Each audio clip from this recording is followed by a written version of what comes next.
Most of what people do in day-to-day life is just habitual courtesy. Things like greetings, favors, compliments, smiles, and even acts of generosity. Huh? These gestures are not always rooted in deep commitment. They are often surface level expression of decency. And when we confuse kindness with intentionality, then we set ourselves up for disappointment. Why? Because kindness is easy, but intentionality requires depth. It requires time, energy, and choice. You know, kindness is reactive, it is situational, and it is often driven by social norms, like being a gentleman. Let me open. Let me hold the door for you.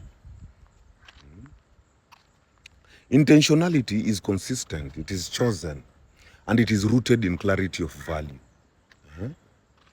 Like saying, "I will show up for you repeatedly because you matter to me," and you keep your word. One can be nice without commitment, but one cannot be intentional without clarity and responsibility. You know, and that's why you should always wait for intentionality. Because waiting for intentionality prevents assumptions. Many people fall into pain because they read too much into small gestures. A message reply doesn't always mean interest. A compliment doesn't always mean love. Waiting for for intentionality protects energy.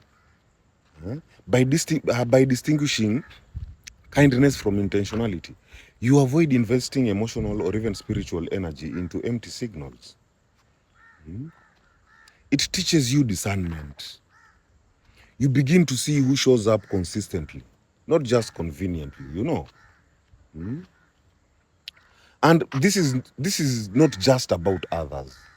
It is also a call to you. Don't just like someone. Choose them intentionally. Don't just work for money. Work with purpose. You know, don't just pray ritualistically. Connect with spirit intentionally. You know, when you live, love, and breathe with intention, then you don't confuse temporary gestures with deep commitments. Like, for example, a colleague checks on you when you're sick. That is very kind. But if they follow up, offer help, and show consistency, now that's intentional. Or even if someone says, "I love you," that's very nice. Yeah. But if they align actions, sacrifices, and consistency behind it, then that is intentional. A friend listens once when you're down. That is very kind. But a friend who walks with you through your healing journey, now that is intentional.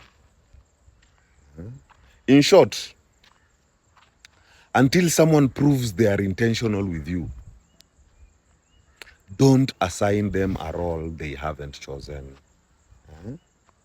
Appreciate kindness, but value intentionality, because only intentionality sustains. My people, heal. Heal.